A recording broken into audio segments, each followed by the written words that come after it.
مریم اور حمزہ کے حوالے سے بڑی امپورٹنٹ بات کہی کہ میں نے ان سے کہا کہ ہم 70 سال کے ہو گئے ہیں، شہباز صاحب کہتے ہیں بھائی صاحب سے، تو ہم یہ فیصلہ کر لیں کہ کون سنبھالے گا آئندہ کی سربراہی اور پولیٹکس میں کون جائے گا مریم اور حمزہ میں سے. تو نواز شریف صاحب نے کہا کہ یہ ہم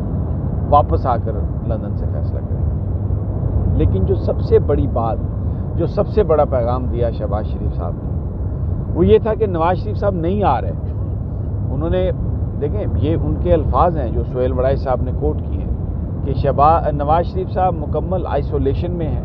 کوارنٹائن ہے وہاں پر، وہ کسی سے نہیں ملتے. اور ان کے جو دل کا علاج ہے، دیکھیں ان کی جو بیماری ہے جس کی وجہ سے وہ یہاں سے گئے تھے کہ ان کے پلیٹلیٹس نہیں بن رہے اور ان کے ہارٹ میں ڈیمیج ہو گیا ہے، انہوں نے کہا کہ اس کا علاج کرونا کے علاج کے بعد ہی ہوگا.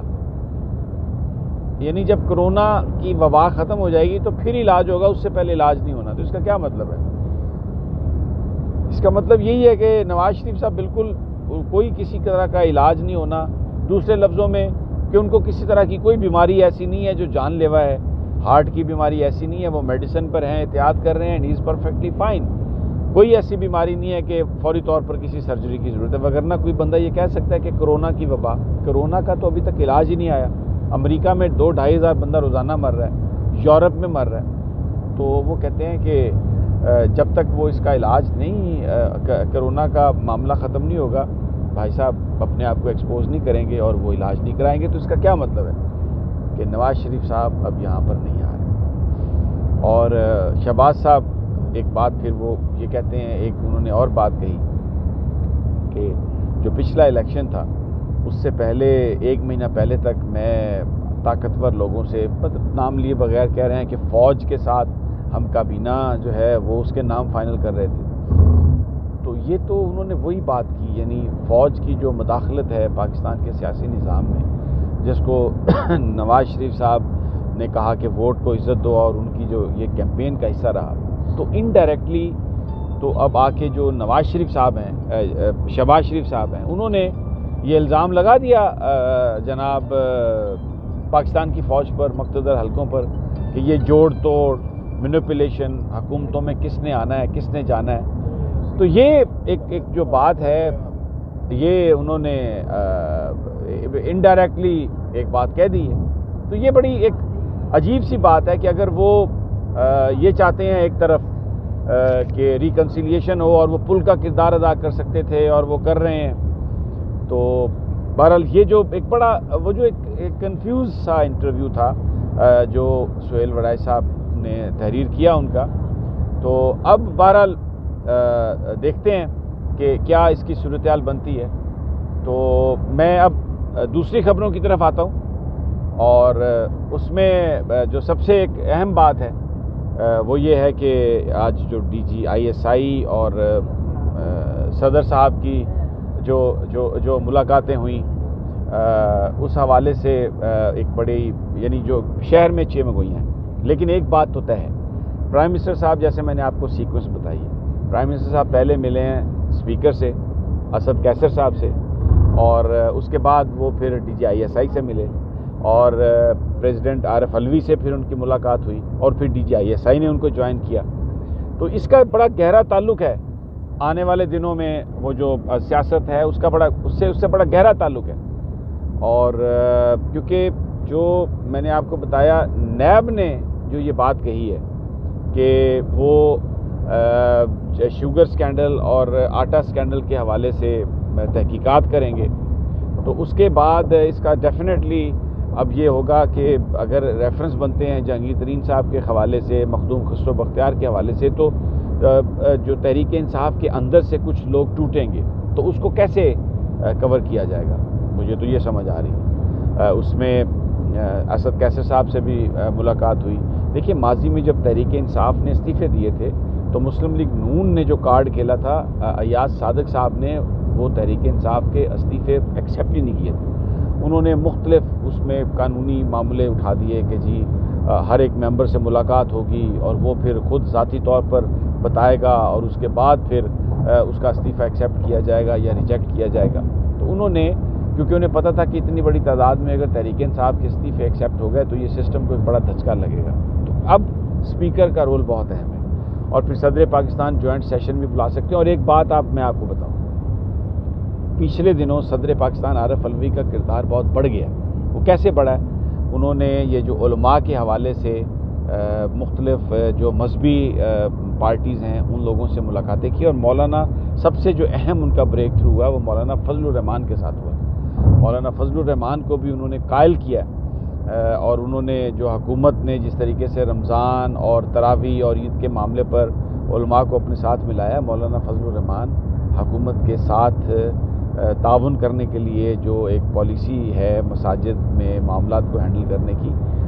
وہ اس میں انہوں نے ایگری کیا ہے، اور اس میں صدر عارف علوی کا ایک بہت بڑا رول ہے۔ تو جو آنے والے وقتوں میں ان کا رول اور بڑھ جائے گا، اسپیکر کا رول بڑھے گا۔ اور اب اگر میں نے جیسے پہلے کہا کہ نیب جو ہے وہ شہباز صاحب کو گرفتار کرنے والی ہے، اگر وہ نہیں جاتے تو شہباز صاحب نے بھی کہا ہے کہ مجھے بھی اندازہ ہے کہ کیا ہوگا۔ تو یہ بڑا ایک دیکھنے والی چیز ہے کہ وہ 22 تاریخ کو جب ان کو بلایا گیا وہ جاتے ہیں یا نہیں جاتے، اور اگر وہ نہیں جاتے تو نیب ان کو گرفتار اگر کرتی ہے تو ملک میں کنفرنٹریشن میں اضافہ ہوگا۔ حکومت کو بھی پتہ ہے کہ کوئی احتجاج نہیں ہو سکتا، لاک ڈاؤن ہے، اور لوگ کرونا کی وجہ سے گھروں میں دبے ہوئے ہیں، پولیٹیکل ایکٹیویٹی نہیں ہو رہی اس طرح کی کوئی۔ تو اگر انہوں نے ان کو پکڑنا ہے تو وہ ان کو پکڑ سکتے ہیں، لیکن ایک سوال ہے یہاں پر کہ اگر نیب شہباز صاحب کو گرفتار کر لیتا ہے تو عدالت میں اس کو جسٹیفائی کرنا بہت بہت مشکل ہوگا، اس لیے کہ ایئرپورٹس بند ہیں، فلائٹ پاکستان سے نہ کوئی جا رہی ہے نہ کوئی آ رہی ہے۔ تو ان سے کیا خطرہ ہے ان کے بھاگنے کا، جس کی وجہ سے نیب انہیں گرفتار کرے گی۔ اور پھر شہباز صاحب جو ہیں وہ کہتے ہیں کہ ویڈیو لنک پر میں ہر طرح کی بات کرنے کے لیے تیار ہوں۔ تو ان حالات میں یہ جو ساری کہانی جو مستقبل میں جو پالیٹکس کی ہونی ہے، گروپوں کا جو جوڑ توڑ ہونا ہے، وہ اس حوالے سے اہم فیصلے ہوئے ہیں۔ صدر عارف علوی اپنا رول ادا کریں گے، اور D G I S I کی طرف سے تو ظاہر ہے وہ پرائم منسٹر کو پوری ہدایت وہ انفارم کرتے ہیں۔ تو جو ہورڈنگ ہے، جو ذخیرہ اندوز ہیں، جو قبضہ مافیا ہے، ان کے خلاف بھی ایجنسیز کا جو استعمال ہے اس کا بھی فارمولہ جو ہے وہ طے کیا گیا تاکہ رمضان میں چیزوں کی قیمت نہ بڑھ سکے، اور جو کوئی بھی ذخیرہ اندوزی کرنے کی کوشش کرے اس کو واقعی ایک مثالی انداز میں اس کو سزا دی جائے۔ تو بہرحال امپورٹنٹ چیزیں، اور آنے والے دنوں میں جیسے جیسے انفولڈ ہوں گی میں آپ کے ساتھ وہ شیئر کروں گا۔ اور ایک دفعہ پھر معذرت ویڈیو کوالٹی پر، لیکن انشاءاللہ جلد آپ کے ساتھ ملاقات پھر دوبارہ ہوگی۔